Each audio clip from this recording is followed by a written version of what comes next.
మొదటి రాజుల గ్రంథము 9వ అధ్యాయము.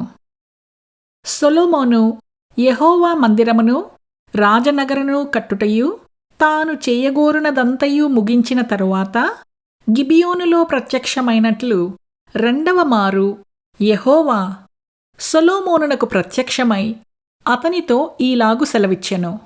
నా సముఖమందు నీవు చేసిన ప్రార్థనా విన్నపములను నేను అంగీకరించితిని. నా నామమును అక్కడ సదాకాలము ఉంచుటకు నీవు కట్టించిన ఈ మందిరమును పరిశుద్ధపరచియున్నాను. నా దృష్టియు నా మనస్సును ఎల్లప్పుడూ అక్కడ ఉండును. నీ తండ్రి అయిన దావీదు నడిచినట్లు నీవును యథార్థ హృదయుడవై నీతిని బట్టి నడుచుకొని నేను నీకు సెలవిచ్చినదంతటి ప్రకారము చేసి నా కట్టడలను విధులను అనుసరించిన ఎడల నీ సంతతిలో ఒకడు ఇశ్రాయేలీయుల మీద సింహాసనాసీనుడై ఉండక మానడని నీ తండ్రి అయిన దావీదునకు నేను సెలవిచ్చియున్నట్లు ఇశ్రాయేలీయుల మీద నీ సింహాసనమును చిరకాలము వరకు స్థిరపరచుదును. అయితే మీరే కాని మీ కుమారులే కాని ఏ మాత్రమైనను నన్ను వెంబడించుట మాని నేనిచ్చిన ఆజ్ఞలను కట్టడలను అనుసరింపక ఇతరమైన దేవతలను కొలిచి పూజించిన ఎడల నేను ఇశ్రాయేలీయులకిచ్చిన ఈ దేశములో వారిని ఉండనీయక వారిని నిర్మూలము చేసి నా నామమునకు నేను పరిశుద్ధపరచిన ఈ మందిరమును నా సముఖములో నుండి కొట్టివేసెదను. ఇశ్రాయేలీయులు సర్వజనులలో చెదిరిపోయి సామెతగాను హేళనగాను చేయబడుదురు. ఈ మందిర మార్గమున వచ్చుచున్న వారందరూ దాని చూచి ఆశ్చర్యపడి ఇసీ అని యెహోవా ఈ దేశమునకును ఈ మందిరమునకును ఈలాగున ఎందుకు చేసనని అడుగగా జనులిట్లందురు ఐగుప్తులో నుండి తమ పితరులను రప్పించిన తమ దేవుడైన యెహోవాను వారు విడిచి ఇతర దేవతలను ఆధారము చేసుకొని కొలిచి పూజించుచూ వచ్చిరి కనుక యెహోవా ఈ కీడంతయు వారి మీదికి రప్పించియున్నాడు. సొలొమోను యెహోవా మందిరమును రాజనగరును ఈ రెండింటినీ 20 సంవత్సరములలోగా కట్టించెను. అతడు పని ముగించిన తరువాత తూరు రాజైన హీరాము సొలొమోను కోరినంత మట్టుకు దేవదారు మ్రానులను సరళ వృక్షపు మ్రానులను బంగారమును అతనికి వచ్చియున్నందున సొలొమోను గలిలయ దేశమందున్న 20 పట్టణములను హీరామునకు అప్పగించెను. హీరాము సొలొమోను తనకిచ్చిన పట్టణములను చూచుటకు తూరు నుండి రాగా అవి అతని దృష్టికి అనుకూలమైనవిగా కనపడలేదు. కనుక నా సహోదరుడా, నీవు నాకిచ్చిన ఈ పట్టణములు ఏపాటివనెను?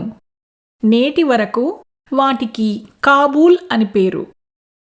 హీరాము 240 మనుగుల బంగారమును రాజునకు పంపించెను. యెహోవా మందిరమును సొలొమోను నగరమును మిల్లోను యెరూషలేము యొక్క ప్రాకారమును హాసోరు మెగిద్దో గెజెరు అను పట్టణములను కట్టించుటకు సొలొమోను వెట్టివారిని పెట్టెను. ఐగుప్తు రాజైన ఫరో గెజెరు మీదికి వచ్చి దాని పట్టుకొని అగ్నిచేత కాల్చి ఆ పట్టణమందున్న కనానీయులను హతము చేసి దానిని తన కుమార్తె అయిన సొలొమోను భార్యకు కట్నముగా ఇచ్చెను. సొలొమోను గెజెరును కట్టించెను.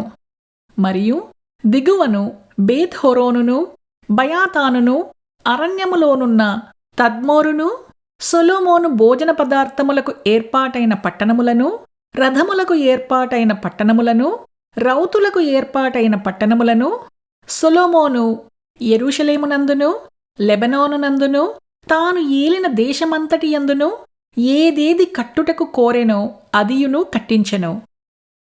అయితే ఇశ్రాయేలీయులు కాని అమోరీయులు హిత్తీయులు పెరిజ్జీయులు హివ్వీయులు యెబూసీయులు అను వారిలో శేషించిన వారుండిరి. ఇశ్రాయేలీయులు వారిని నిర్మూలము చెయ్యలేకపోగా వారి దేశమందు శేషించిన వారి పిల్లలను సొలొమోను దాసత్వము చెయ్య నియమింపగా నేటి వరకు అలాగు జరుగుచున్నది. అయితే ఇశ్రాయేలీయులలో ఎవనినైనను సొలొమోను దాసునిగా చేయలేదు. వారు రానువవారుగాను, తనకు సేవకులుగాను, అధిపతులుగాను, సైన్యాధిపతులుగాను, అతనికి రథాధిపతులుగాను, రౌతులుగాను ఉండిరి. సొలొమోను యొక్క పనిమీదనున్న ప్రధానులు 580 మంది. వీరు పనివాన్ల మీద అధికారులుగా ఉండిరి.